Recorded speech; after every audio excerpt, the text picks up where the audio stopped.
찬양 감사합니다. 여러분, 우리 주님을 찬송했는데 우리 모두의 고백이 되기를 간절히 바랍니다. 오늘이 5월 1일입니다. 새로운 달이 시작되는 첫날인데 한 달 동안 더 주님을 가까이 하시기 바라고 여러분들의 가정과 삶에 하나님의 평화가 함께 하시기를 기원합니다. 또 가정의 달이라고 하니까 여느 때보다도 가정의 소중함을 생각하고 하나님께 감사하는 마음으로 잘 평안하게 지나셨으면 합니다. 우리나라의 1인 세대가 얼마나 많아졌는지 이제는 제일 많은 게 혼자 사는 가정이죠. 그걸 가정이라고 부를 수 있는지 잘 모르겠습니다. 어쨌든 이러면서 다 흩어져 나가는 시대가 됐지만 우리 영락교회 성도들 가족 간에 더 사랑하시고 하나님의 축복을 가족 단위로 많이 받으시게 되기를 바랍니다. 또 오늘은 근로자의 날이라고 대부분의 직장이 쉬셨을 텐데 근로를 다른 말로 하면 노동이 되겠죠. 근데 이건 원래 하나님께서 주신 축복인데 수고로 여겨지고 있습니다. 가급적 안 했으면 이렇게 생각하는데, 그래서 요한계시록 14장 13절에 보면은 주 안에서 죽는 자들은 복 있다고 하시면서 수고를 그치고 쉰다, 그런 말씀을 하셨어요. 여러분, 우리들은 하나님 안에 있으면 가정의 일이든지 직장의 일이든지 수고롭게 여기면서 억지로 하는 것이 아니라 하나님의 축복인 줄로 알고 의욕을 가지고 열심히 하게 될 줄 믿습니다. 모든 삶의 영역에 하나님의 은혜를 허락해 주시기를 간절히 원합니다. 오늘 저녁에 귀한 분들이 우리 교회에 오셨어요. 여기 앞에 지금 이렇게 쭉 앉아 계시는데요, 천안 아산노회 세계선교위원회 위원장이신 우리 서부교회 윤마태 목사님 한번 일어나 보시죠.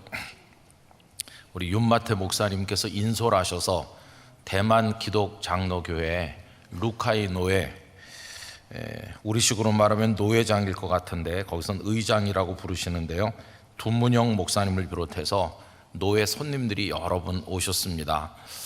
이분들 다 대만에서 오신 목사님들이신데 여러분 박수로 맞이해 주시기 바랍니다.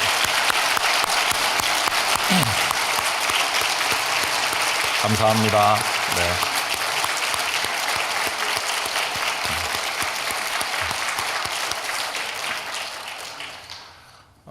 한성덕 사모님이 지금 저 하남의 요양병원에 계시기 때문에 또 그 목사님 네 분이 대만에서 열심히 활동하셨지 않습니까? 그래서 그분들도 뵙고 하려고 이렇게 오셔서 오늘 하남에도 다녀오시고 오늘 저녁에는 우리 교회 예배에 참여를 하셨습니다. 대단히 감사합니다. 그동안 우리가 여러 차례로 나누어서 사도행전 7장 말씀을 읽어왔습니다. 스데반 집사님의 설교의 말씀이 그 대부분이죠. 근데 오늘 이제 그 마지막 부분을 읽게 됐습니다. 하늘나라에 가신 고 이중표 목사님께서 가장 사랑하는 말씀 중에 하나가 오늘 본문이라고 하셨습니다. 이중표 목사님께서 분당에다가 예배당을 하나 지으셨죠. 그래서 두 군데 예배당이 있는 목회를 하셨어요. 근데 그 분당에 지은 예배당을 민족 성전이라고 불렀습니다. 그 목사님은 유달리 우리 민족을 사랑하신 분이셨는데, 근데 그 예배당이 지붕을 위에서 내려다보면 우리 영락교회는 십자 형태로 되어 있습니다만은 그 교회는 팔각형 형태로 되어 있습니다.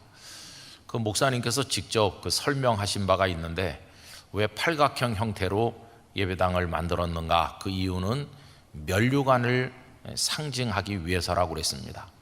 여러분, 옛날 왕들의 왕관 같은 거를 머릿속에 떠올려 보시면은 이게 이제 마치 팔각형처럼 둥근데, 그래서 그 곳곳에 장식이 붙어 있고 아주 귀한 보석들이 물려 있는 그런 왕관을 생각해 보시면은 그 팔각형이라고 하는 게 좀 이해가 되죠. 이런 직사각형이 아니고 팔각형을 만드신 거예요. 그러면서 그 목사님께서 당신이 소원하는 것은 그 교회 모든 성도들이 나중에 하나님 앞에 갔을 때 면류관을 쓰기를 바란다, 그런 말씀을 하셨어요. 여러분 아마 그것은 모든 목사들의 소망일 거라고 생각합니다.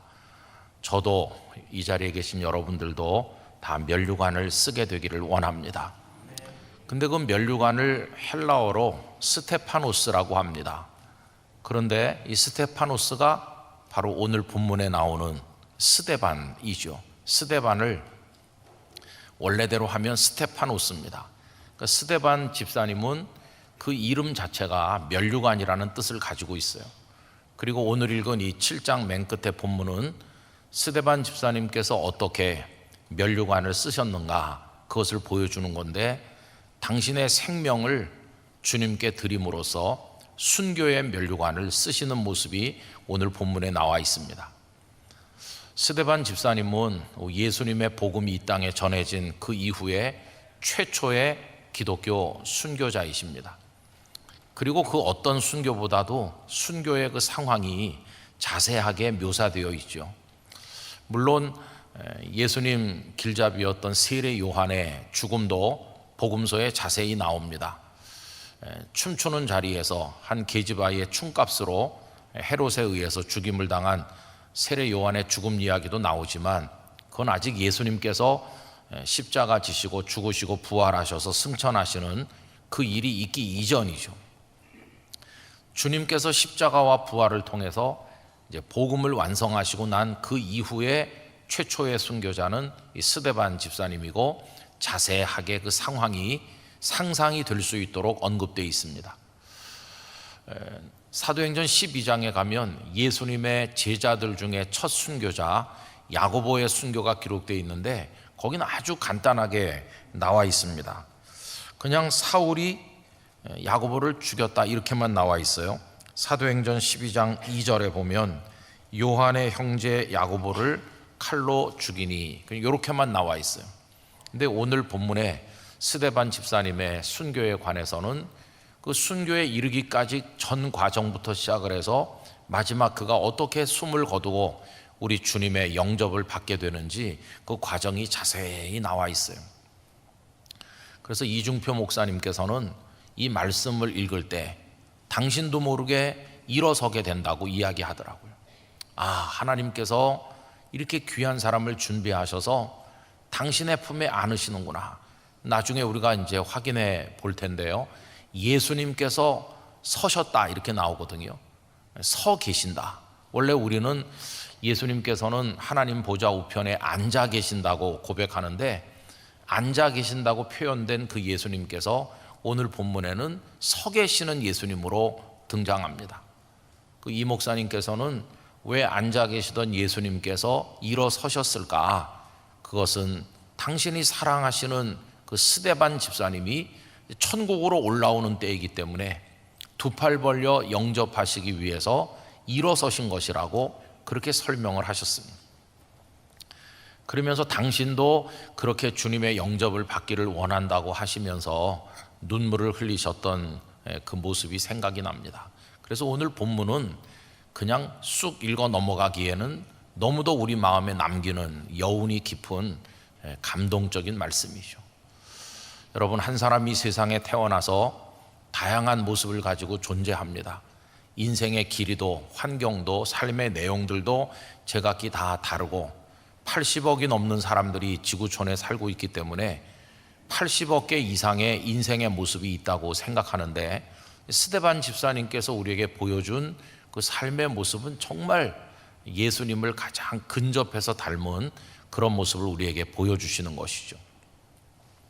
그러면서 오늘 이 본문은 예수님 그때부터 시작해서 오늘에 이르기까지, 그리고 앞으로 예수님께서 재림하실 때까지 이 역사 무대 속에서 이루어질 끊임없이 반복되는 그런 모습을 보여주는 하나의 장면이라고도 할 수 있어요. 여러분, 여기 등장하는 인물을 세 수로 나눠볼 수 있습니다. 하나는 스데반을 향해 돌을 던진 사내들인 공회 회원들이 등장하죠. 두 번째는 그들의 돌팔매질에 의해서 순교당하시는 스데반 집사님이 계시고, 그리고 그 중간에 전혀 뜻밖의 인물 한 사람이 슬쩍 언급되고 있는데, 사울이라는 청년, 이렇게 잠시 언급되고 있습니다. 근데 우리는 그 다음 스토리를 이미 알기 때문에 사울이라는 청년에 주목하지 않을 수가 없고, 그래서 그 사울을 제3의 인물로 또 설정할 수가 있다는 거죠. 그래서 사내들인 공회 회원이 있고 스데반 집사님이 계시고 그리고 사울이라는 청년이 이 장면 속에 등장한다. 이렇게 셋으로 나눠서 이 말씀을 생각해 볼 수 있습니다. 그러면 다수를 차지하고 있는 사내들인 공회 회원들은 어떤 사람들일까요? 이 사람들은 당시 유대 최고의 지위에 있었고 부귀 영화를 누리던 사람들이고 일반 백성들로부터 존경을 받던, 이 세상적으로 말하면 성공한 사람들이죠. 그리고 대단히 종교적이기도 해요. 그들은 율법을 중요하게 생각을 했고 나름대로, 그리고 자기들이야말로 하나님을 잘 경외한다고 생각했습니다. 물론 그 사내들인 공의 절반은 바리새파 사람들이고 절반은 사두개파 사람들이기 때문에 다른 점도 많이 있었어요. 그럼에도 불구하고 어떤 공통의 목적을 가지고는 예수님을 향해 똑같이 대적했던 사람들이기도 하죠. 이들이 다수입니다. 여러분, 오늘 이 세상의 다수는 어떤 사람들일까요? 다수는 주님을 대적하는 세력이죠. 악의 세력이 언제나 다수입니다. 반면에 그 앞에 스데반 집사님은 홀로 서 있어요. 혼자 서 있다고 하는 게 우리에게 주는 느낌이 뭡니까? 주님을 따르는 사람이 얼마나 외로운가, 그걸 보여주는 거죠. 홀로 그 많은 사람들 앞에 서 있는 스데반의 모습이 오늘 이 땅에서 신실하게 믿음을 지키면서 주님의 복음을 배반하지 아니하고 주님의 뒤를 따르고자 하는 성도들의 모습을 보여주는 것이라고 할 수 있겠습니다. 여러분, 종종 말씀드리지만 신실한 주님의 사람은 이때나 지금이나 2000년 역사를 통틀어서 언제나 소수였다는 사실을 우리가 알아야 됩니다. 우리가 착각하기 쉬운 게 있는데, 주일이 되면 우리 교회 이 자리가 가득 차서 자리가 모자라서 다른 부속 건물로 가실 만큼 주일날 성도들이 많이 오시잖아요. 그래서 우리 영락교회 성도들은 착각하기가 쉬워요. 야, 이 세상에 예수님을 믿는 사람이 많아. 또 우리 성도님들의 친구들이 또 우리 교회보다 더 큰 교회를 다니시는 분들도 많을 테니까 만나서 교회 얘기를 해보면은 다 큰 교회 다니는 분들의 얘기니까 믿는 사람이 많은가, 이렇게 착시 현상에 빠질 수 있어요. 그러나 여러분, 우리나라 전체를 통틀어 가지고 생각해 보면 기독교인이 그렇게 많은 게 아닙니다. 요즘엔 정확히 파악하기 어렵지만은 전보다 많이 위축됐다고 하는 것도 우리가 알고 있고, 코로나를 통하는 가운데 또 우리 교회가 무척 어려움을 겪기도 하였습니다. 그래서 우리는 통계적으로 봐도 이제 소수인 것이고, 소수라는 걸 절대로 잊으시면 안 돼요. 우린 소수다. 그리고 조금 더 말씀드린다면은 교회 드나든다고 해서 다 신실한 주님의 사람은 아닐 거 아닙니까? 그냥 교인일 뿐이죠. 교인으로 왔다 갔다 하는 이들도 많을 거예요. 전에도 말씀드린 것처럼 저는 부산에 있을 때는 교인 여러분 이렇게 했어요. 그래서 여기 와서도 교인 여러분 이렇게 하니까 어떤 분이 저한테 오셔서, 목사님 기왕에 할 거면 성도 여러분 이렇게 해주시면 안 되나요? 근데 제 마음속에는 교인하고 성도는 다르다고 생각했거든요. 교인은 그냥 왔다 갔다 하는 사람이고, 성도는 정말 거듭나서 주님을 참되게 믿고 천국 백성이 되는 사람을 성도다, 이렇게 생각했어요. 근데 교인 여러분 그러면은 성도들 중에는 조금 마음에 불편을 느끼실 수도 있어요. 이해를 하죠. 근데 좀 불편한 게 낫지 않나, 그런 생각도 들어요. 왜 그러냐 하면은 성도 여러분 그러면 성도도 아닌 사람까지도 구원 받은 줄로 착각하면 곤란하잖아요. 그래서 정확히 말하려면 어떻게 말해야 되겠습니까? 교인과 성도 여러분 이렇게 말해야 그게 정확한 거죠.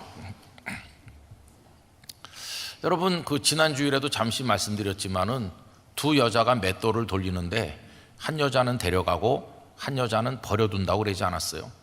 그럼 그걸 오늘 여기다 적용하면 똑같이 앉아서 똑같은 찬송가를 부르면서 똑같은 예배 순서에 따라 예배를 드리고 있어도 한 사람은 데려가시고 한 사람은 버려둔다면 버려지는 사람은 교인인 것이고 주님께서 데려가는 사람은 구원받은 성도가 되는 거 아니겠어요? 그러니까 여러분, 이 얘기를 왜 말씀드리냐 하면은 여러분들 자존심 상하라고 말씀드리는 게 아니고요, 교회 다니는 사람들이 적지만 적은 중에도 정말 좁은 길을 따라서 주님의 뒤를 끝까지 따라갈 사람은 더 적다 하는 걸 말씀드리는 것이에요. 예수님께서 다락방에서 그 성만찬 예식을 하시면서 많은 말씀을 하신 게 요한복음에 나오는데, 세상이 너희를 미워할 것이다. 왜냐하면 너희는 세상에 속하지 않았기 때문에, 그리고 세상이 나를 미워했기 때문에 너희를 미워하는 게 마땅하다고 얘기하시잖아요. 그러니까 그리스도인들은 이 세상에서 박수받고 존경받으면서 우리가 원하는 거 다 하면서 살고자 생각한다면 그건 어려운 것이에요. 예수님을 믿는다는 것 자체가 세상 사람들은 싫어하는 일이고, 이미 우리는 예수님을 믿고 산다는 것만으로도 이 세상과 동화될 수 없는 그런 존재적인 한계를 가지고 있는 거죠. 5만 가지 불편함과 손해와 핍박을 감수하면서도 우리가 예수님을 붙들 수밖에 없는 것은 예수님만이 생명이시기 때문이에요. 예수님만이 구원이시니까. 이 땅에 사는 몇십 년 동안 만 가지 박해를 받는다 할지라도 예수님을 통해 영원한 생명을 얻겠다는 그 하나로 인하여서 우리는 끝까지 주님을 따라가게 되는 것입니다. 어쨌든 여기 사내들인 공회에 다수가 있고 외롭게 홀로 서 있는 스데반 집사님이 있어요. 근데 이 다수는 어떤 사람들입니까? 다수는 부하내동하기 쉽고 자기들의 어떤 집단 이익에 따라서 행동하는 그런 사람들이죠. 스데반 집사님께서 긴 설교를 말씀하셨어요. 그동안 우리가 여러 차례 토막을 나눠서 이제 그 말씀을 묵상을 했는데, 말씀을 들은 겁니다. 그럼 여러분, 말씀을 들은 이후에 반응이 어떤가? 오늘 말씀을 한번 보시면 54절에 이런 반응이 나오죠. 그들이 이 말을 듣고 마음에 찔렸다, 이렇게 나오죠. 마음에 찔려. 여기 찔리다라고 하는 헬라어 단어는 마음이 조각조각으로 뜯겨져 나가는 걸 말해요. 조각조각으로 뜯겨져 나가는 거, 무척 고통스러운 걸 말해요. 마음이 찔렸어요. 이 찔렸다는 말을 보면은 그 사람들도 최소한의 양심은 있다, 알아듣는 귀가 있다는 것을 알게 되죠. 그래서 알아듣고 찔림을 받았어요. 마음이 막 찢겨 나가는 것 같은 고통을 느꼈어요. 그럼 여러분, 마음이 찔렸을 때 가장 유리한 게 뭡니까? 회개하는 거죠. 마음이 찔렸을 때 회개하기에 좋은 기회 아닙니까?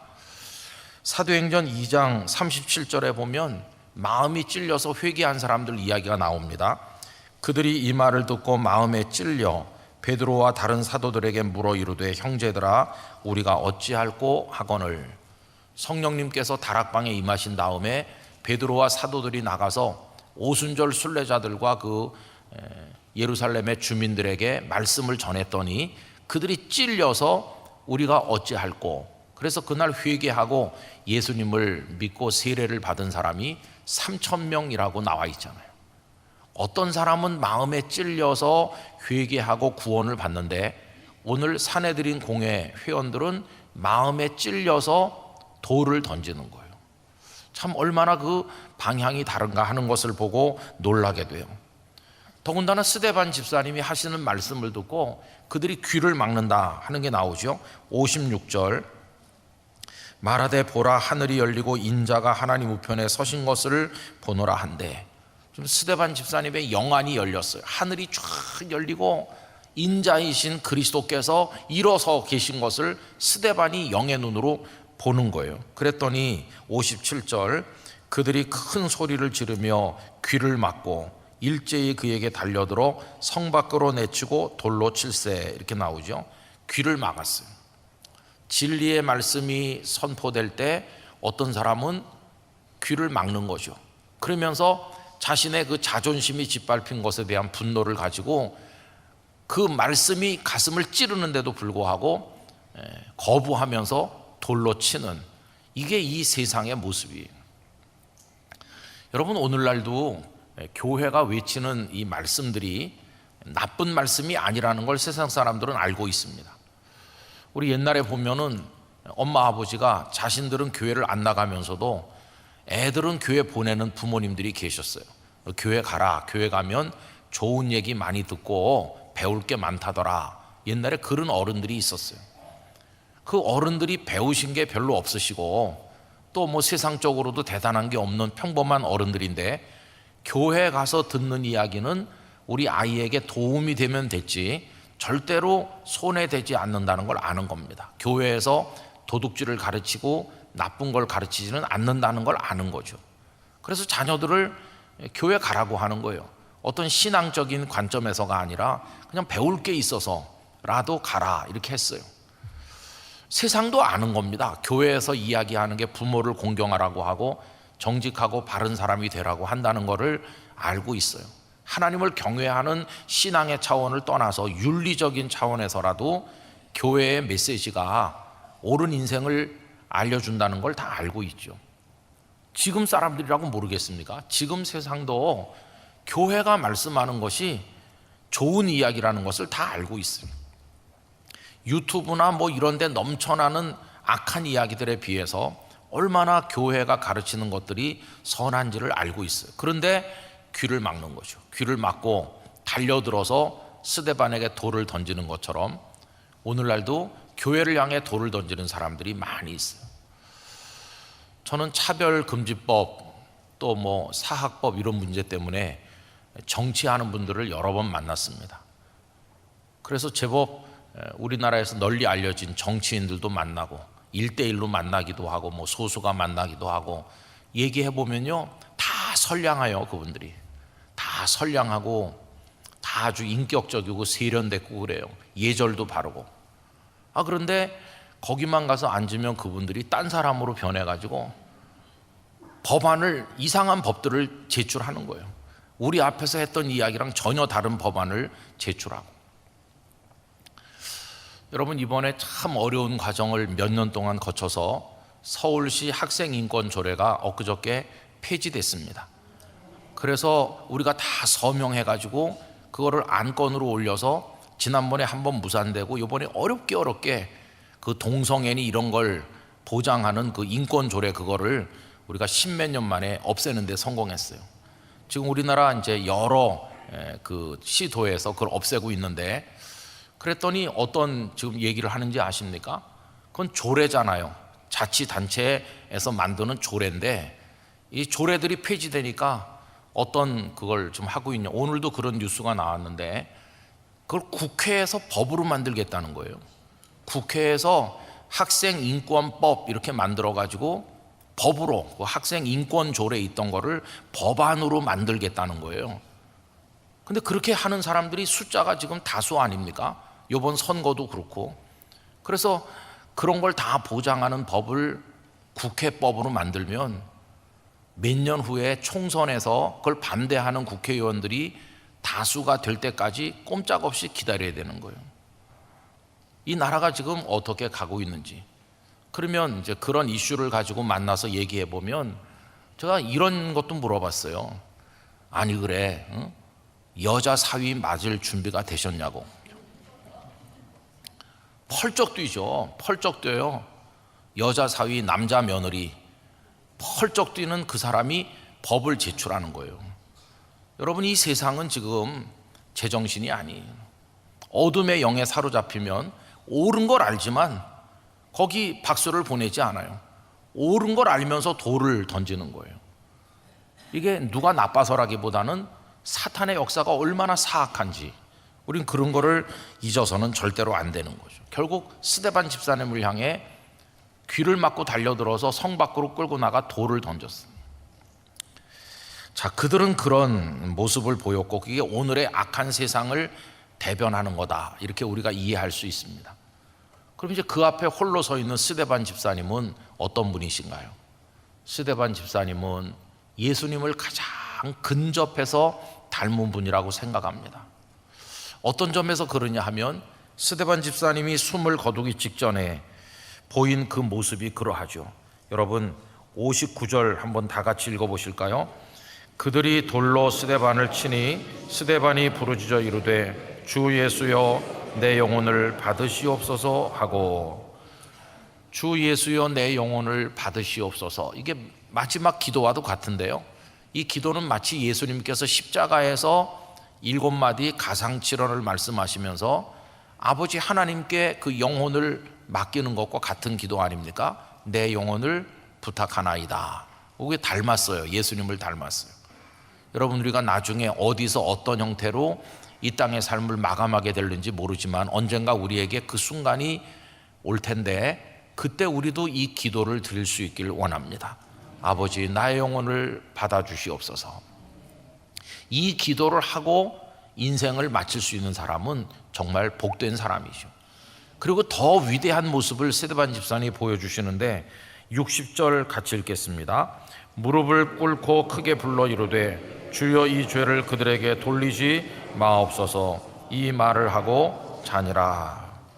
여러분, 여기 이 마지막 이 기도도 예수님의 기도죠. 아버지여 저들을 사해 주십시오. 저들이 자기들이 하는 일이 무엇인지를 모릅니다. 십자가에 달리신 채로 당신을 십자가에 못 박은 자들을 용서해 주실 것을 우리 예수님께서 기도하셨는데, 여기 스데반 집사님도 그런 기도를 드리는 거예요. 얼마나 놀랍습니까? 이 두 가지 기도를 보면 스데반 집사님이 정말 예수님을 근접하게 닮았다 하는 것을 알 수 있죠. 그래서 우리에게 정말 아름다운 삶의 모델이 되고 계신 것입니다. 그러면서 이 스데반 집사님은 이 마지막에 성령님이 충만하셨어요. 거기 55절에 가서 보시면 스데반이 성령 충만하여 하늘을 우러러 주목하여 하나님의 영광과 및 예수께서 하나님 우편에 서신 것을 보고, 이렇게 나오죠. 여러분, 스데반 집사님 성령에 충만하셨어요. 근데 제가 지금 이 말씀을 읽고 여러분들에게 영락교회 성도 여러분들도 성령 충만하시기 바랍니다, 이렇게 말하면 다 아멘 하실 거예요. 해볼까요? 다 아멘 하실 거예요. 성령 충만하시길 바랍니다 그러면 다 아멘 하신다고요. 그것도 평소보다 더 크게. 근데 제가 그걸 안 하려고 그래요. 오늘 저녁에는 왜 안 하려고 하냐면은 마음의 준비가 필요한 거예요. 여기 성령 충만하셨잖아요. 그동안 우리 한국교회가 익숙한 성령 충만은 어떤 기대감을 가져옵니까? 내가 지금 이렇게 형편없이 사는 거, 믿음의 힘이 연약하고 사탄에게 패배하고 이렇게 비틀거리는 거 성령 충만하지 못해서 그래. 대부분이 그렇게 생각하시면서 성령 충만하면 마귀 권세를 이기고 능력으로 무장하고 하고 싶은 거 다 하고 또 갖가지 은사와 이적이 나타나고 뭐 그런 거 기대하시잖아요. 근데 오늘 여기 이 말씀은 성령 충만했더니 돌에 맞아 죽으신 거예요. 여러분, 성령 충만을 오해하면 안 돼요. 성령 충만은 우리에게 능력이 주어져서 우리가 하고 싶은 모든 걸 마음껏 내활개를 치듯이 그렇게 펼치면서 하나님의 은혜와 축복을 누리면서 그렇게 사는 의미가 아니에요. 성령 충만의 목적은 우리의 원하는 걸 이루는 데 있는 게 아니라 하나님의 뜻을 이루는 데 있는 것이에요. 하나님의 뜻을 이루는 데 그 목적이 있어요. 우리가 성령 충만하면 우리의 뜻을 관철하는 게 아니라 우리의 뜻을 다 죽이고 성령님의 인도하심을 따라 하나님 아버지의 뜻에 따라 살게 되는 것이에요. 근데 그 하나님 아버지의 뜻이 너는 순교해라 이거라면 스데반처럼 순교를 해야 되는 것이죠. 예수님께서 메시아 사역을 시작하실 때도 그 광야로 이끌려 가셔서 40일 동안 시험을 받으셨잖아요. 마귀에게 금식하시면서. 근데 거기 예수님을 40일 동안 광야로 이제 가시도록 한 게 성령님이에요. 성령님께서 충만하실 때 마귀에게 이끌려 가지고 시험을 받으셨다고 나와 있어요. 여러분, 성령님의 역사는 우리가 기대하는 것처럼 우리를 만들어 주는 건 아니에요. 그러니까 온전히 하나님의 뜻에 내 생명까지도 맡겨드릴 수 있는 어떤 그런 준비가 되어 있는 것과 성령 충만은 연결되는 거예요. 저는 성령님의 충만하면 충만할수록 우리 자신이 작아져야 된다고 생각합니다. 우리의 뜻은 죽어야 되는 것이죠. 성령의 충만한 증거가 자기를 부인하는 것입니다.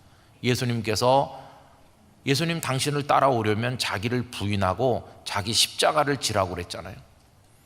근데 그동안에 우리 한국교회가 보여준 왜곡된 성령 운동은 성령 충만했다는 사람들이 점점 겸손하게 작아지고 자신을 부인하고 하나님 영광을 위해 자신을 드리는 게 아니라 자기 이름 석자를 더 크게 자랑하면서 대단한 능력가나 되는 것처럼 자랑하고 떠버리면서 영광을 차지하는, 그건 성령 운동이 아닌, 진정한 성령 충만의 백미가 오늘 여기 나오는 거죠. 성령에 충만했더니 하늘이 열리고 우리 주님이 서신 것을 보면서 돌을 던지는 사람들을 위해 용서의 기도를 드릴 수 있는, 그게 성령 충만의 절정이라는 것을 이 스데반 집사님께서 우리에게 보여주는 것이에요. 여러분, 이런 말씀을 읽으면 우리는 참 부끄러움을 느낍니다. 우리들의 모습과 스데반 집사님의 모습이 괴리가 너무 크기 때문이에요. 그러나 이것은 우리에게 어떤 믿음의 사람으로 성숙해 가야 될지를 하나님께서 스데반을 통해 보여주시는 것이라고 생각합니다. 우리도 무르익은 그리스도인이 되어야 되는데, 이런 그리스도인이 되기 위해서 기도하며 오늘의 스데반이 될 수 있기를 간절히 바라는 것입니다. 그리고 이제 또 한 사람이 있었죠. 아까 잠깐 언급된 사울이라는 청년. 여러분, 오늘 말씀 그 부분을 보도록 하겠습니다. 56절 말씀 보십시오. 성 밖으로 내치고 돌로 칠세, 증인들이 옷을 벗어 사울이라 하는 청년의 발 앞에 두니라, 이렇게 얘기했죠. 사울이라 하는 청년이 불쑥 여기 등장하는 거예요. 그리고는 또다시 나오지 않죠.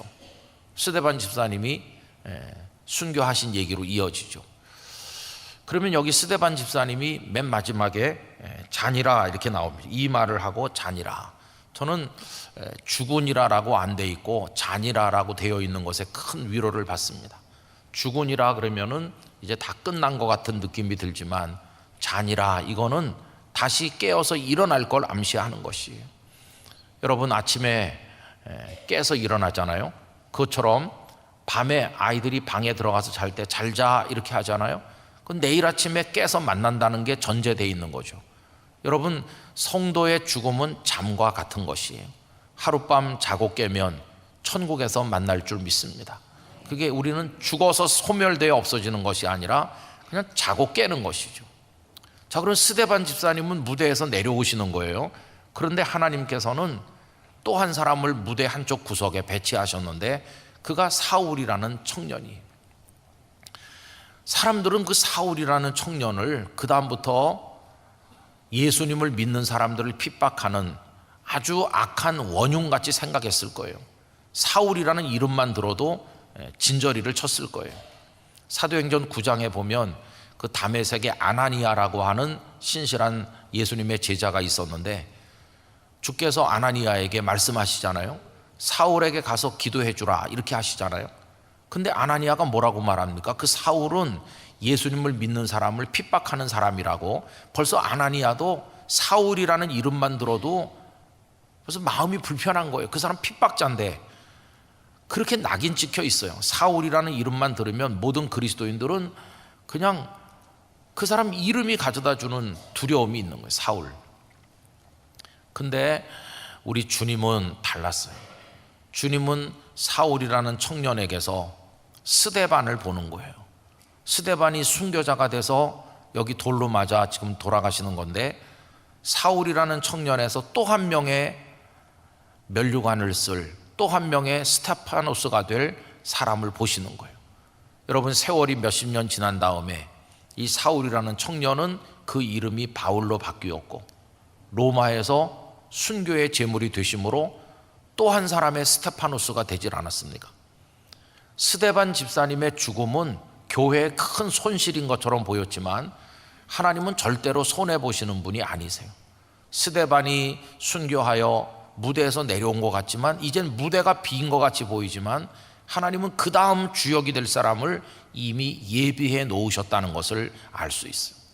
그래서 사울이 바울 되는 이야기가 사도행전 9장 그 다메섹으로 가는 길에서 나오지 않습니까? 그리고 나서 그는 얼마나 위대한 사도로 복음을 위해서 자신의 생명의 마지막 한 방울까지도 다 부어드리고 믿음을 지키고 선한 싸움을 싸우고 달려갈 길을 다 달리고 또 한 분의 스테파노스로 우리 앞에 우뚝 서 있지 않습니까? 그래서 여러분, 하나님은 절대로 손해보지 않으신다. 스데반 집사님이 떠나는 그 자리에 그 다음에 바톤을 이을 사람을 미리 준비해 놓으시고 여기 살짝 이렇게 내보이시는 것을 볼 수 있습니다. 저는 사도행전을 읽어 내려가면서 하나님의 치밀한 연출 같은 걸 느낍니다. 하나님께서는 9장 이후에 등장할 사울을 여기 7장 끄트머리에서 마치 단역 배우 같이 잠깐 등장시키시는 거예요. 아마 사람들은 사울이라는 청년이 앞으로 어떤 인물이 될지 아무도 알지 못했겠지만 하나님은 이미 뜻이 다 계셨던 것이, 그래서 아나니아에게 말씀하시죠. 가라, 그는 내가 이방을 위해 택한 나의 그릇이다, 이렇게 하시는 거죠. 제가 아까 서두에 오늘의 이 말씀은 지나간 2000년 동안 모든 상황에서 하나님께서 하시는 일을 보여준다, 이렇게 말씀드렸는데, 여러분 가만히 생각해 보세요. 지나간 2000년 교회 역사 속에 오늘 이 장면이 계속해서 반복되고 있습니다. 계속 이어지는 거죠.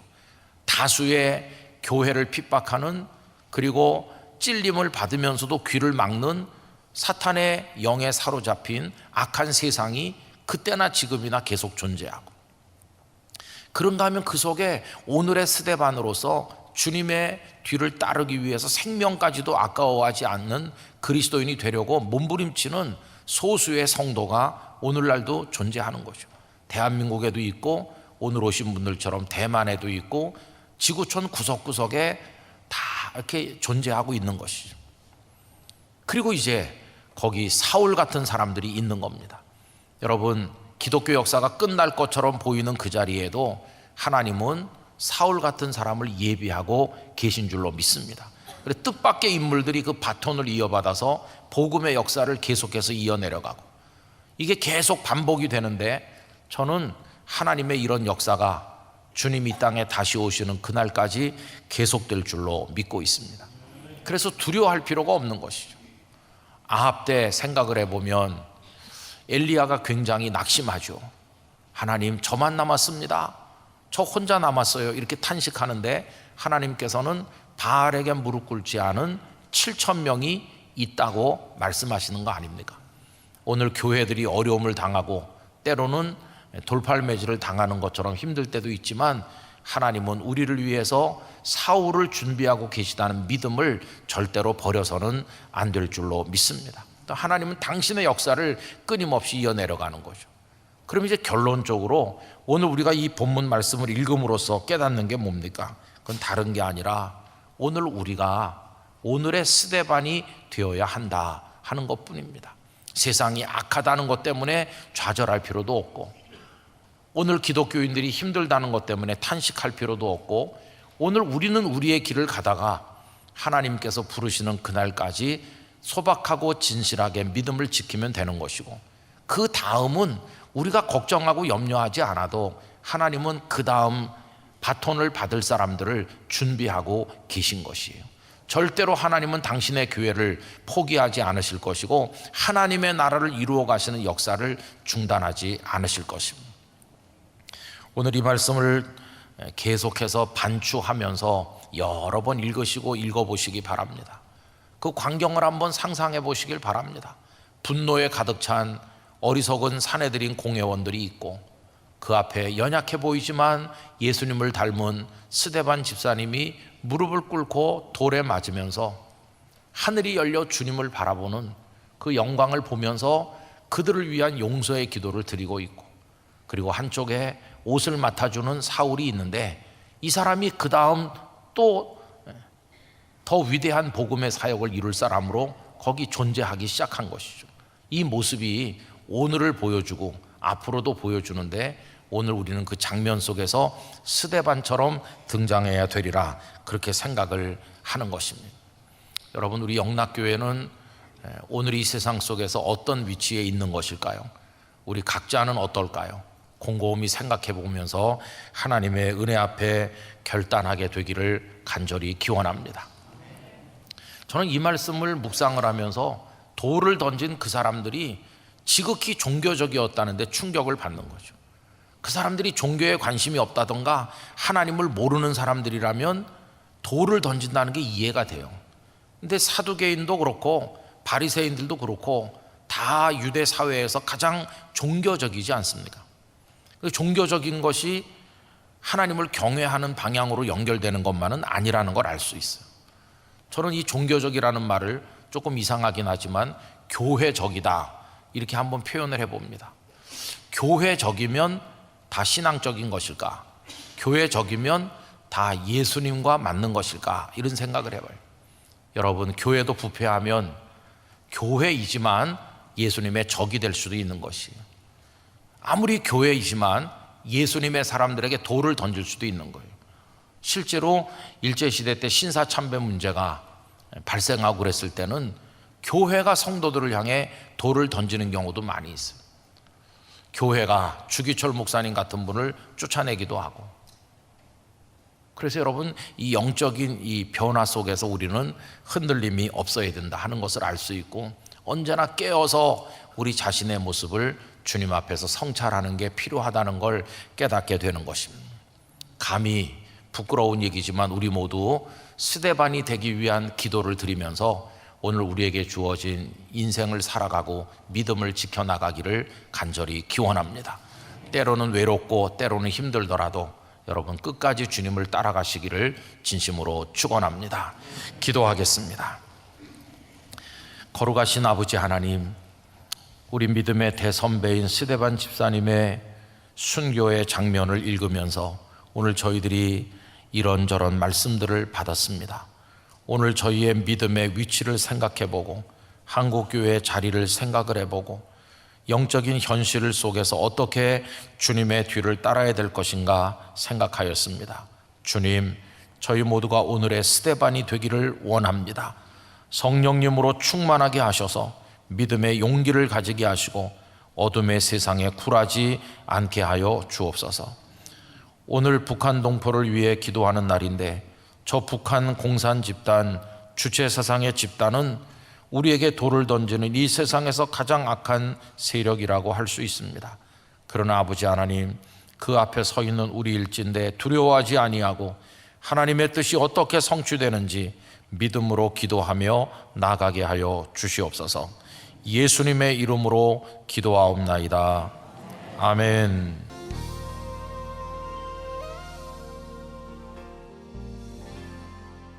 사모하는 자들을 은혜로 채우시는 하나님께서 오늘 2부 예배 나오신 여러분들에게 큰 은혜와 축복을 내려주시기를 간절히 기원합니다.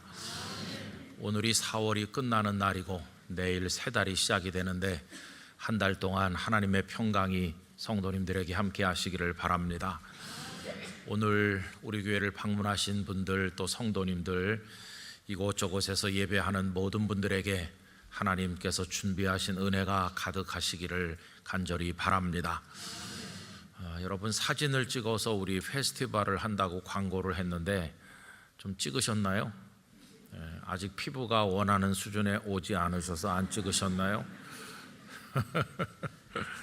하루 더 늦게 찍으면 하루만큼 늦게 나옵니다. 그러니까 오늘 빨리들 다 찍으셔가지고 마감이 언젠지 잊어버리셨죠? 다음 주가 마감이에요. 그래서 오늘 제가 알려드리는 거니까 많이 참여해 주시기를 부탁드립니다. 여러분 산상기도회 은혜 많이 받으셨죠? 네, 지나간 한 주간은 행복한 은혜의 시간이었습니다. 그 주제가 우리 안에 계신 그리스도였습니다. 우리 주님은 과거에도 우리와 함께 계셨고 지금 예배하는 이 순간에도 우리와 함께 계십니다. 그리고 영원히 우리와 함께 계실 주님이십니다. 이 주님이 우리 안에 계신 이 은혜를 영락교회 성도들 풍성하게 누리시기를 바랍니다. 오늘은 이와 관련된 말씀을 몇 가지 드리려고 하는데, 첫째는 그리스도께서 우리 안에 계시는 그 형식에 관한 것입니다. 여러분, 예수님은 승천하셨죠. 그래서 하늘로 올라가셨어요. 그러면 지금 어디 계시는 겁니까? 이렇게 질문하면 그 답이 마가복음 16장 19절에 나와 있어요. 주 예수께서 말씀을 마치신 후에 하늘로 올려지사 하나님 우편에 앉으셨느니라. 그래서 우리가 사도신경 할 때도 하늘에 오르시어 전능하신 아버지 하나님 우편에 계시다고 우리가 사도신경에도 고백하잖아요. 그런데 하나님 우편에 계시다고 나와 있는데 이번에 주제가 우리 안에 계신 그리스도잖아요. 그러면 그리스도께서는 하늘에 계신 게 맞나요? 아니면 여기 계신 게 맞나요? 이렇게 질문하면은요, 어떻게 대답하시겠어요? 여러분, 그렇죠. 둘 다 맞습니다. 왜 그러냐 하면 우리 주님은 안 계신 곳이 없으신 분이시고 어디나 충만하신 분이시기 때문에 하나님 우편에도 계시고 우리 성도들 안에도 계십니다. 자, 이제 그걸 전제로 하고 그러면 어떤 모습으로 우리 안에 계시나 이렇게 묻는다면 영으로 계십니다. 다시 말하면 성령님의 강림이 곧 그리스도께서 우리 안에 계신 것이죠. 여러 군데서 말씀하셨는데 성령님이 오실 것이다. 요한복음 14장 26절 한 군데만 읽어보면 보혜사 곧 아버지께서 내 이름으로 보내실 성령 그가 너희에게 모든 것을 가르치고 내가 너희에게 말한 모든 것을 생각나게 하리라 하셨죠. 근데 성령님이 누구십니까? 하나님 아버지의 영이심과 동시에 예수님의 영이십니다. 그래서 사도행전 16장 7절을 읽어보면 무시야 앞에 이르러 비두니아로 가고자 애쓰되 예수의 영이 허락하지 않으신다고 나와 있는데 그 예수의 영, 성령님이시거든요. 그러니까 성령님께서 우리 안에 임하여 계신 것은 바꿔 말하면 그리스도께서 우리 안에 계신 것이라고 말할 수 있어요. 그러니까 바울 사도께서 우리가 그리스도 안에 있고 그리스도께서 우리 안에 계시다고 계속 말하는 것은 성령님께서 우리 안에 계시다 하는 의미로 이야기하는 겁니다. 자, 그 다음에 두 번째 할 이야기는 뭐냐 하면은 그러면 그 성령님께서 제자들에게 임하신 시점이 언제였는가 하는 것입니다. 여러분, 예수님께서는 부활하시고 40일 동안 이 땅에 계신 이후에 승천하셨어요. 사도행전 1장 3절에 그가 고난받으신 후에 또한 그들에게 확실한 많은 증거로 친히 살아계심을 나타내사 40일 동안 그들에게 보이시며 하나님 나라의 일을 말씀하시니라. 그러니까 부활 이후 40일을 계시다가 승천하셨어요. 그러면 주님의 영이신 성령님께서 제자들에게 강림하신 것은 언제였는가 이렇게 묻는다면 사도행전 2장 1절이 오순절이었다고 얘기합니다. 오순절 날이 이미 이름에 그들이 다 같이 한 곳에 모였더니, 그러면 잘 생각해 보세요. 예수님께서 부활하시고 40일 후에 승천하셨다. 그런데 성령님은 그 다락방에 임하신 건 오순절이다. 그럼 여러분, 요 예수님의 승천하고 성령님이 임하셨다는 오순절하고 그 사이에 열흘이 조금 안 되는 시간이 있습니다. 시간, 공백이 있어요. 그러면 그 공백 기간에는 예수님은 승천하셨으니까 안 계시고 성령님은 아직 안 오셨으니까 없으시고, 그러면 달랑 제자들만 그 며칠 동안 있었던 건가? 그게 공백 기간이었나? 이런 생각을 할 수 있잖아요. 근데 여러분, 공백기가 아니에요. 그 며칠 동안에도 주님의 영이신 성령께서 함께 계신 것이에요. 주님은 내가 너희를 고아와 같이 버려두지 않는다고 말씀하셨습니다. 또 그 마태복음 28장 20절 끝에 보면 볼지어다 내가 세상 끝날까지 너희와 항상 함께 있을 것이라고 말씀하셨어요. 그러니까 예수님은 얘들아, 내가 승천하고 미안하지만 며칠 동안은 너희끼리 있어야 되는데 잘 있을 수 있겠니? 이렇게 하신 분이 아니세요. 승천하신과 동시에 성령님께서 제자들 속에 오신 것이에요. 그러니까 여러분, 1분 1초도 우리들만 있도록 내버려 두시는 분이 아니시라는 것이에요. 주님의 영은 이미 승천하시는 그 순간 제자들 속에 임하여 오셨다는 것입니다. 이거를 이제 두 번째 얘기로 말씀을 드리고, 이제 세 번째는 뭐냐 하면, 그러면 주님께서 승천하신 이후에 이미 제자들 속에 아직 오순절이 되지 않았지만 성령께서 임하여 계신 것이라면 제자들이 그거를 알았을까 하는 것입니다. 아, 예수님은 승천하셨지만 주님의 영이 지금 우리 안에 오셨구나, 이걸 그들이 자각하고 깨닫고 그걸 믿고 알았겠는가 하는 것입니다. 여러분, 이번에 그 강사 목사님이 자주 하신 말씀 중에 이런 게 있어요. 주께서 우리 안에 계신데도 모른다. 주께서 우리 안에 계신데도 믿어지지 않는다. 그래서 우리와 안에 계신 그리스도와 더불어 살아가는 걸 잘 못한다. 이런 문제점들을 많이 말씀하셨잖아요. 여기 지금 제자들도 주님의 성령께서 이미 그들 속에 계신데도 잘 몰랐을 것이다, 이렇게 생각이 돼요. 그들의 그 모습이 오늘 주님의 영이 우리 안에 계신데도 잘 모르고 살고 있는 우리들의 모습과 아주 비슷한 거죠. 그럼 여러분, 여기서 이제 질문해야 되는 것은 왜 몰랐을까 하는 것입니다. 왜 주의 영이 우리 가운데 계시는데도 잘 모르는 일이 일어나는가? 여러분, 그 가장 기본적인 대답은 보이지 않기 때문입니다. 우리가 성경 전체를 쭉 읽어보면 성경에 흐르고 있는 중요한 이슈가 하나 있는데, 그게 뭐냐 하면 보이는 하나님과 보이지 않는 하나님에 관한 것입니다. 이스라엘 백성들이 구약시대 때 하나님을 섬길 때 가장 어려웠던 것은 하나님께서 영이시기 때문에 눈으로 볼 수 없다는 거, 바로 그거였어요. 그래서 그들은 다른 나라 백성들이 섬기는 그들의 종교를 굉장히 부러워했습니다. 왜냐하면 바알이든지 아세라든지 뭐 어떤 것이든지 다 눈에 보이거든요. 돌로 깎아 만들었든지 나무로 만들었든지 간에 하여튼 뭔가 이렇게 눈에 보이는 게 있어요. 여기 신이 계시다 이렇게 말하면서 가보면 보이고 만질 수도 있고, 그런데 하나님은 안 보이시는 거예요. 그래서 이 사람들은 보이는 신이 있었으면 좋겠다, 이런 유혹을 계속 받아서 보이지 않으시는 하나님을 보이는 형태로 바꿔보려는 시도를 계속했습니다. 그 중에 한 예를 들면 시내산 아래서 만든 금송아지 이야기죠.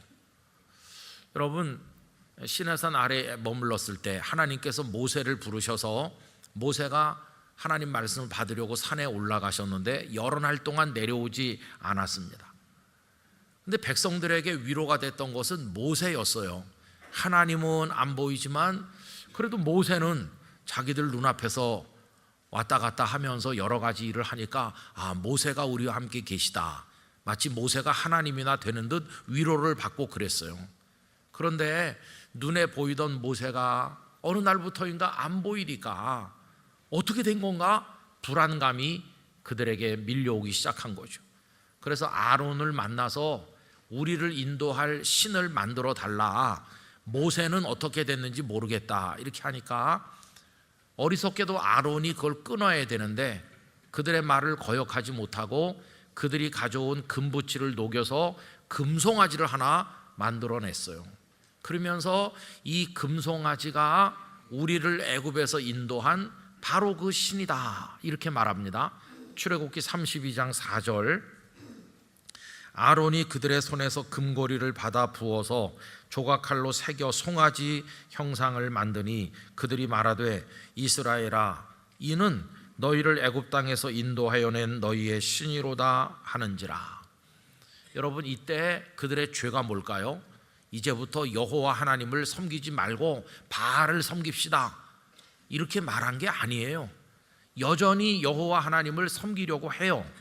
그런데 문제는 눈에 안 보여서 불안하니까 금송아지를 만들고 바로 이것이 우리를 애굽에서 인도한 그 신이시다, 이렇게 말한 거예요. 그때 그들의 죄는 안 보이는 하나님을 눈에 보이는 금송아지로 바꾼 거, 이게 그들의 죄인데, 그래서 여러분, 10계명 중에 두 번째 계명이 뭡니까? 어떤 형상도 만들지 말라는 거잖아요. 근데 이게 이제 그들은 어려웠던 거예요. 로마서 1장 22절로 23절에 보면 형상을 만드는 어리석음에 관해서 말씀하고 있는데, 스스로 지혜 있다 하나 어리석게 되어 썩어지지 아니하는 하나님의 영광을 썩어질 사람과 새와 짐승과 기어다니는 동물 모양의 우상으로 바꾸었느니라. 많은 신들의 모습이 사람을 닮았거나 아니면 짐승의 모습을 하고 있거나 새의 모습을 하고 있거나 뭐 여러 가지가 있는 거죠. 언젠가 이집트에 갔더니 그들이 숭배하던 신 중에는요, 두꺼비도 있더라고요. 두꺼비를 만들어 놓고 그 앞에 이렇게, 어디 시골 갔다 두꺼비를 만나걸랑 조심하시기 바랍니다. 그런데 이렇게 보이지 않던 하나님이었는데요, 엄청난 반전이 일어났어요. 보이지 않던 그분이 보이게 된 것이에요. 어떻게? 그분이 사람의 몸을 입으시고 베들레헴 마구간에 탄생하셔서 이 땅에 오시고 나니까 이제는 보이기 시작한 것이에요. 그분이 누구세요? 예수님이시죠. 그래서 이 땅에 한 33년 동안 계시고 제자들은 그분을 눈으로 보고 귀로 듣고 손으로 만지기도 했는데, 이것에 관해서 사도 요한은 요한일서 1장 1절에서 이렇게 표현했습니다. 태초부터 있는 생명의 말씀에 관하여는, 태초부터 있는 생명의 말씀은 예수님을 가리키는 거예요. 그분은 말씀, 로고스시거든요. 그 예수님에 관하여는 우리가 들은 바요, 눈으로 본 바요, 자세히 보고 우리의 손으로 만진 바라. 예수님을 그들은 눈으로 봤습니다. 여러분, 지금도 성화를 그리는 분들이 있지만 예수님을 눈으로 보고 그린 게 아니라 상상해서 그린 거죠. 예수님의 앞모습, 뒷모습, 옆모습 제자들은 다 봤는데 화가들은 그냥 상상해서 예수님의 머리칼 색깔이 이랬을 것이다, 예수님의 복장이 이랬을 것이다. 제자들은 다 보고 그분의 음성을 이 귀로 똑똑히 듣고, 심지어는 다 만져보고 예수님의 숨결을 느끼고 예수님의 손도 다 만져보고 그랬다는 거예요. 눈에 보이는 모습으로 계시니까. 자, 그런데 또 한 번의 반전이 일어난 거죠. 그게 오늘 본문이에요. 보이시던 예수님이 이제는 다시 안 보이시게 된 것이에요. 여러분, 오늘 말씀 9절을 보세요. 9절. 이 말씀을 마치시고 그들이 보는데 올려져 가시니 구름이 그를 가리어 보이지 않게 하더라. 예수님께서 승천하실 때 처음에는 보였어요. 보는데 올려져 가신다. 처음에는 보였는데 높이 올라가시니까 잘 안 보이더니 그 다음에 구름이 쫙 가린 후부터는 안 보이기 시작했어요. 여러분, 그때 이후로 지금까지 기독교인들은 눈에 보이지 않는 주님을 믿고 있는 것이에요. 우리도 그래요. 우리도 눈에 보이지 않는 삼위일체 하나님을 믿고 있는 거죠. 그래서 그 하나님의 영이시며 예수님의 영이신 성령께서 우리 안에 계셔도, 이번 주제식으로 말하면 그리스도께서 우리 안에 계셔도 잘 모르는 거예요. 우리 안에 계신지 어떤지를. 자, 그래서 네 번째 얘기가 나오는 건데, 그분이 우리 안에 계신 거를 깨닫게 만들어주는 증거가 필요하다는 것이에요. 아, 내 안에 계시구나. 이걸 깨닫게 만들어주는 증거가 필요해. 증거. 눈으로는 안 보이니까 그거 말고 다른 증거가 필요한 거죠. 여러분, 그 증거가 어떻게 임하는가를 한번 보세요. 예수님께서 승천하시는 그 순간에 벌써 제자들 속에는 주님의 영이 오셨다고 그랬어요. 그런데 오순절날 다락방에 또 성령께서 임하셨다고 그랬어요. 그럼 여기서 좀 이상한 생각이 들죠. 승천하시면서 벌써 성령님이 제자들 안에 계셨는데 오순절날 다락방에 성령님이 왜 또 임하셨나? 벌써 와서 계시는데, 아니 그러면 성령님이 여러분이 계셔서 벌써 와 계신 그 성령님 말고 전혀 다른 또 다른 성령님이 다락방에 임하신 건가? 여러분, 이렇게 생각할 수도 있겠죠. 그러나 이건 다 잘못된 생각이에요. 이미 제자들 안에 임하여 계신 그 성령님이 다락방에 임하신 그 성령님이고, 성령님은 한 분뿐이세요. 근데 오순절에 왜 또 임하시는가? 또 임하실 무슨 필요가 있나? 그런 생각이 들잖아요. 여러분, 오순절에 성령께서 임하신 것은 그 전에는 안 오셨기 때문에 이제 처음으로 오시는 게 아니라 벌써 제자들 속에 와 계셨지만, 오순절 다락방에 성령이 임하신 것은 성령께서 그들 안에 계시다는 것을 확실히 알게 해주는 증거들을 주시기 위하여 역사하시는 거예요. 증거. 그 증거가 어떻게 나타났나요? 여러 가지로 나타났죠. 그게 사도행전 2장 2절부터 4절까지인데 제가 읽어보겠습니다. 호련히 하늘로부터 급하고 강한 바람 같은 소리가 있어 그들이 앉은 온 집에 가득하며, 이게 첫 번째 증거예요. 그들이 다락방에 앉아 있는데 갑자기 확 바람이 온 집 안에 부는 거예요. 마치 예배당 안에 막 바람이 불어가지고 그걸 느끼는 것처럼 그런 증거가 나타났고, 두 번째는 3절, 마치 불의 혀처럼 갈라지는 것들이 그들에게 보여. 여러분, 성령님은 눈에 보이나요? 안 보이시죠? 그런데 그 증거는 보여요. 그 증거, 불의 혀처럼 갈라지는 게 보였다는 것이 보여서 각 사람 위에 하나씩 임하여 있더니, 4절, 그들이 다 성령님의 충만함을 받고 성령이 말하게 하심을 따라 다른 언어들로 말하기를 시작했다.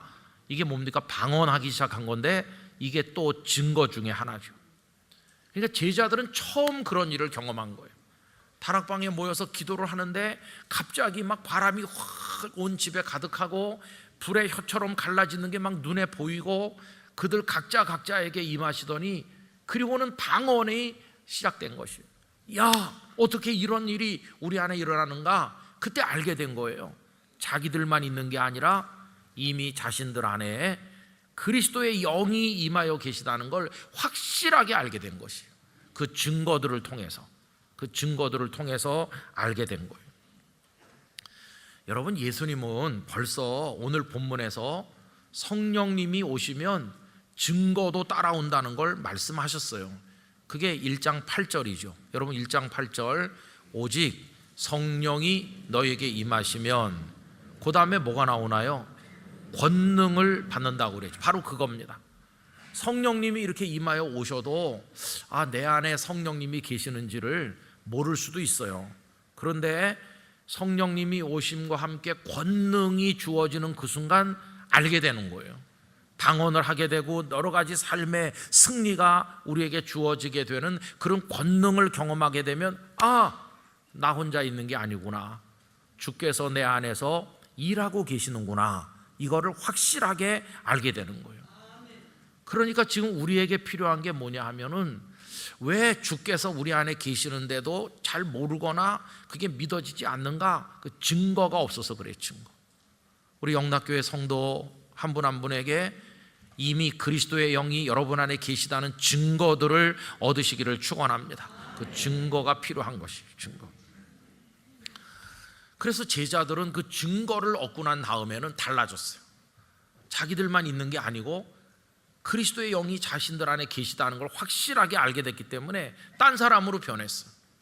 두려워하지도 않고 담대하게 나가서 무수한 사람들에게 말씀을 전했고, 환난을 겪어도 기뻤고 감사했고, 언제나 모여서 교제하고 말씀을 나누고 기도하면서 전혀 변화된 삶을 살아갔는데, 이게 바로 그들 속에 그 증거가 있었기 때문이에요.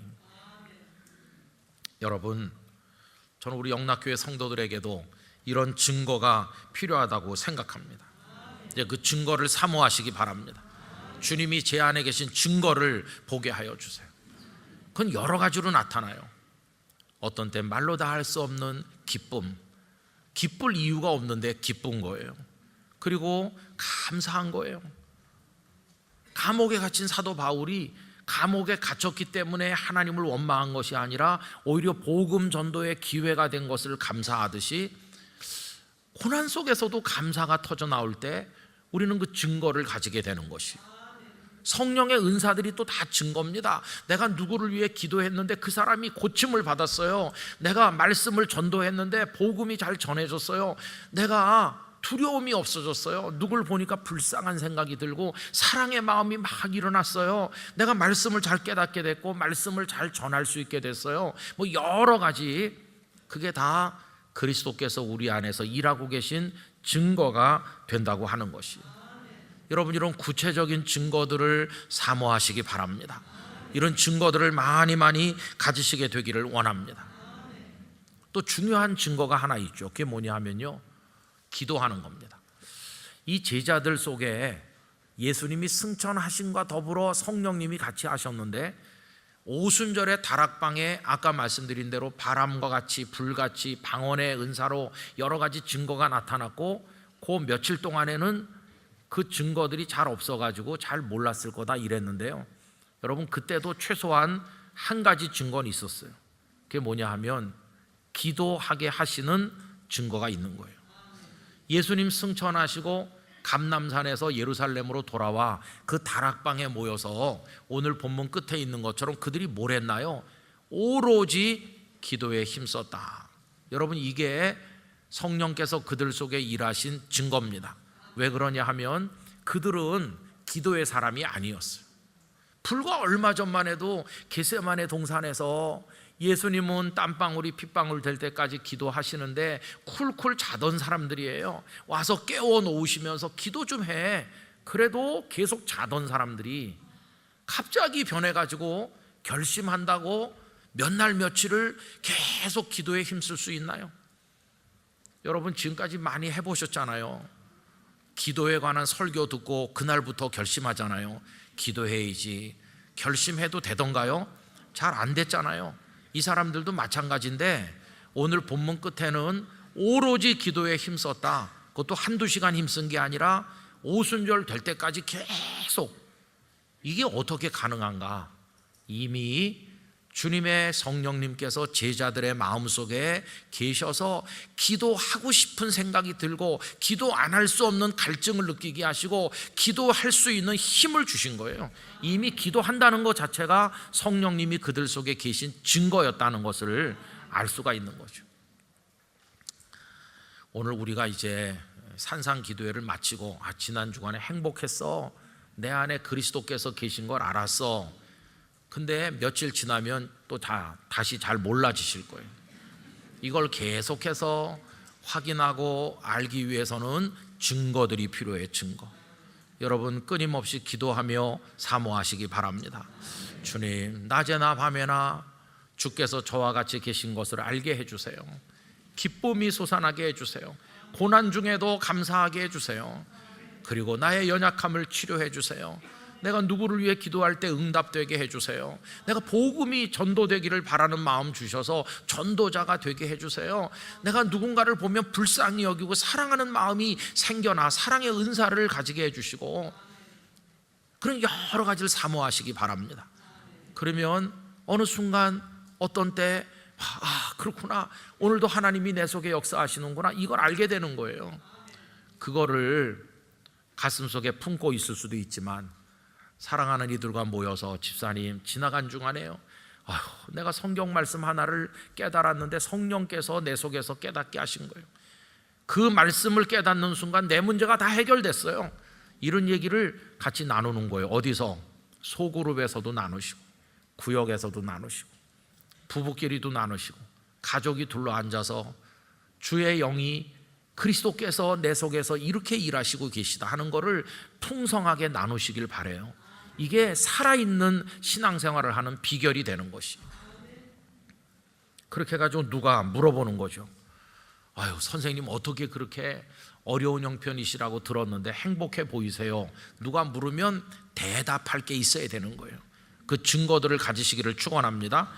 베드로전서 3장 15절, 너희 마음에 그리스도를 주로 삼아 거룩하게 하고 너희 속에 있는 소망에 관한 이유를 묻는 자에게는 대답할 것을 항상 준비하되 온유와 두려움으로 하고.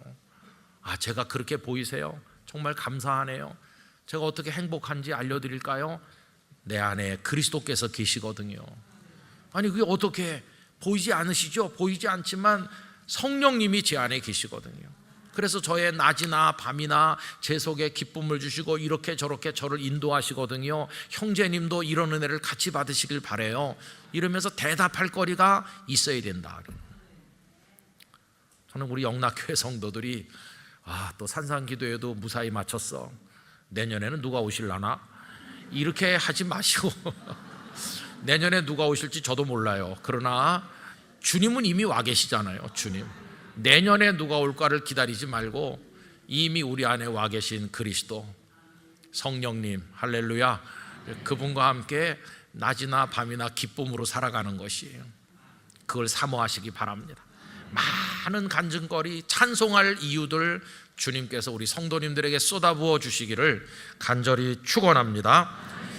그리고 이게 이제 내 마음에만 있는 게 아니라 바깥으로 확장돼요. 가정 안으로, 교회 공동체 안으로. 이 교회가 그랬거든요. 제자들 속에 있던 성령님이 전도를 통해서 예루살렘 구석구석으로 퍼져나가고 이방 땅으로 퍼져나가고, 그래서 이게 선순환이 이루어져서 우리 안에 계신 성령님 나가서 또 복음을 증거하고 그들 속에 또 역사하고 함께 모여서 기도하고 또 다시 퍼져나가고, 우리 영락교회가 그런 가운데 살아있는 교회가 되기를 간절히 축원합니다. 기도하겠습니다. 아버지 하나님, 지나간 주간에 우리 안에 계신 그리스도에 관해서 산상기도회를 통해 깨달음을 얻고 은혜를 받았는데, 이제는 그것이 우리의 삶 속에 구체적으로 체험되는 증거들을 가지게 해 주시기를 원합니다. 성령님이 임하시면 권능을 받게 됩니다. 증거를 가지게 됩니다. 승리하게 됩니다. 기도하게 됩니다. 주여, 우리들에게 그런 은혜를 끊임없이 허락하여 주셔서 언제나 주와 더불어 걸어가게 하여 주시옵소서. 예수님 이름으로 기도 올립니다. 아멘.